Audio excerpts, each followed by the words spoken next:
What is chemsex? Chemsex is when you do drugs like cocaine or a massive stimulant like meth, and it produces so much dopamine that you get very hypersexual. One of the things during chemsex that I used to do is I would put coke on my dick and I would fuck girls, raw dog them style with coke straight into them. It was something always consensual because they wanted to get high too. It was an easy, fast way to get high. For me, it fed the chemsex, and this is the sickness of addiction and why addicts hang out even with addicts. When it comes to sex, sex is something very common with stimulant drugs because of that massive flood of dopamine, which is the reward center. And our brain is constantly looking for more dopamine or ways to even get itself higher.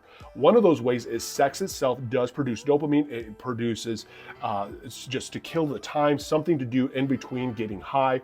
So chemsex is very common amongst stimulant addicts. One of the other things though too is then how you keep using any kind of drugs during sex. And for me, that was one of the ways. Again, it also doesn't affect you in the form that you might think it will because it hits so hard you don't realize your chances of ODing become higher.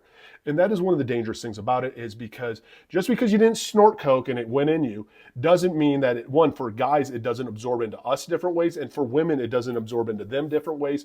That still affects your heart and can still lead you to a cardiac arrest, seizures, and even more. Again, I share for educational purposes only because addiction truly is insanity. It's truly sickness. But when it comes to getting sober, there is no right or wrong way. It is your way to get sober. Find what works for you, whether it's going into rehab, inpatient treatment, outpatient treatment. Download Sunflower Sober. It's linked in my bio. Find a therapist, a doctor, a psychiatrist. Get on the right meds. Go to an AA meeting, an NA meeting, an Al-Anon meeting. Go to all the meetings and then some. But don't give up. For the one fighting through every single day, don't give up. It does get better and you're worth it.